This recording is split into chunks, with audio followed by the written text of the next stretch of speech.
Welcome to Facts TV News, where everything is true. Female cop reportedly shoots son after he allegedly attacked her with a knife. A female police officer reportedly shot her son multiple times in the chest after he allegedly attacked her with a knife. Reporters understand that the incident occurred sometime after 7 p.m. on Friday in the Ebonyville community in Spanish Town, St. Catherine. The cop's son was reportedly shot 3 times. The identities of the parties involved are being withheld. It is also understood that shortly after the shooting, a police unit arrived on the scene and the injured person was quickly rushed to the hospital. St. Mary shake-up possible after 7 escape in Jailbreak. The police high command made a raft of management changes in St. Elizabeth in June after a major jailbreak there. Now the fate of their counterparts in St. Mary is to be decided after 7 more escape custody in St. Mary. Reporters understand that a report has been requested on the incident after the latest embarrassment to the Jamaica Constabulary Force. A manhunt is reportedly underway to recapture the men who escaped custody from the Arcavisa police lockup. The inmates were discovered missing during a routine cell check early Thursday morning. The police say that preliminary reports are that the inmates managed to escape from custody by cutting through a ventilation grill. The police have identified the ringleader among them and said he orchestrated the breakout. He is Gavin Hurd, 31, who is charged with murder and had been remarked on the lockup for a year. According to the JCF, he is known to frequent Stony Hill, St. Catherine, and Enfield, St. Mary. A preliminary probe by the St. Mary Divisional Intelligence Unit (DIU) suggests that the men have been planning the escape for some time. Reporters understand that at least 3 of the 7 escapees were culpable in the planned escape, and that as a result, a major cell search was carried out on December 17, where various pieces of contraband were found, including cell phones, chargers, and lighters. The Arcabesa lockup reportedly has an established capacity for 10 adult male. However, it was housing 17 adult prisoners at the time of the incident.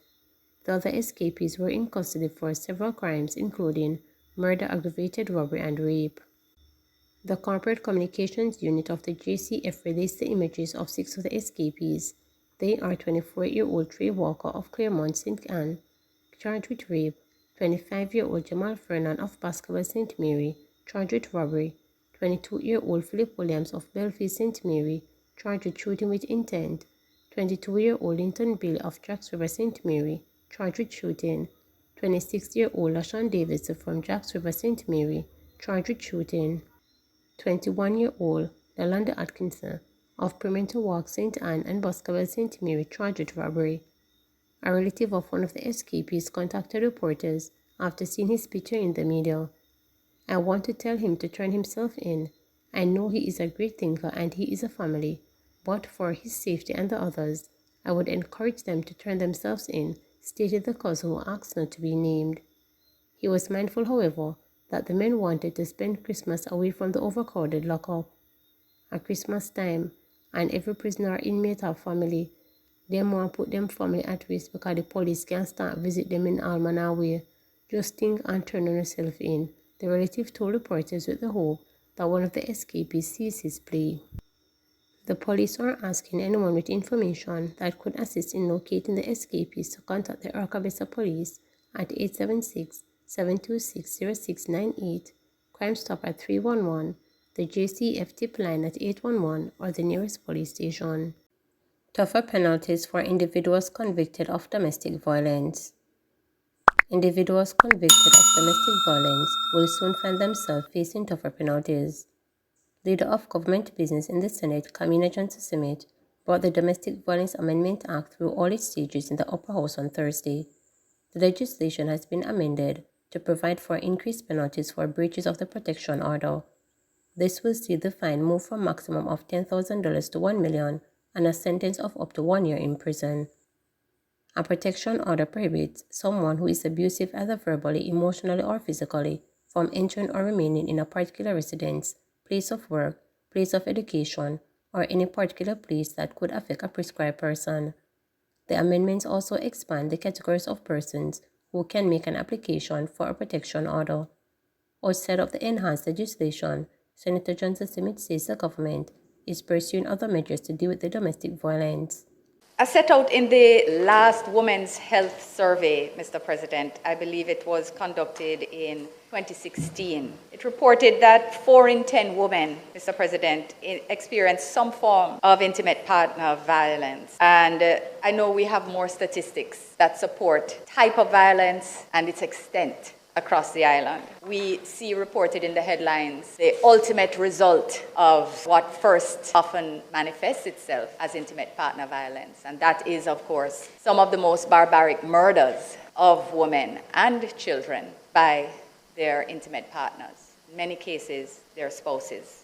The law alone and the scope of this amendment alone will not suffice. So, Mr. President, the government has taken to establishing shelters. You might recall that it was in 1984 that the first shelter in Jamaica was established by Women Incorporated with the support of the government. But under the leadership of Minister Grange, 3 properties were purchased by the government to establish shelters. One is fully functioning in the east. The second shelter, Mr. President, is also up and running. Mr. President, to date, the centers have provided 79 clients with the type of support that I have provided, 36 women and 43 children.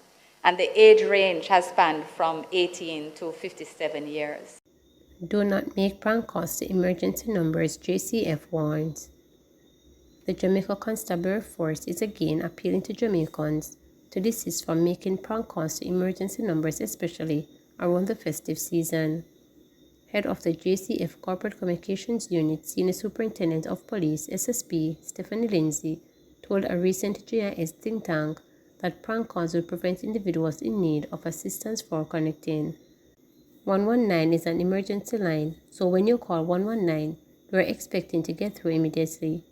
We have a very robust system, which is very efficient and effective in responding to needs of persons, but it's technology, it has its capacity, and what we find around this time, persons are making hundreds and thousands of prank calls.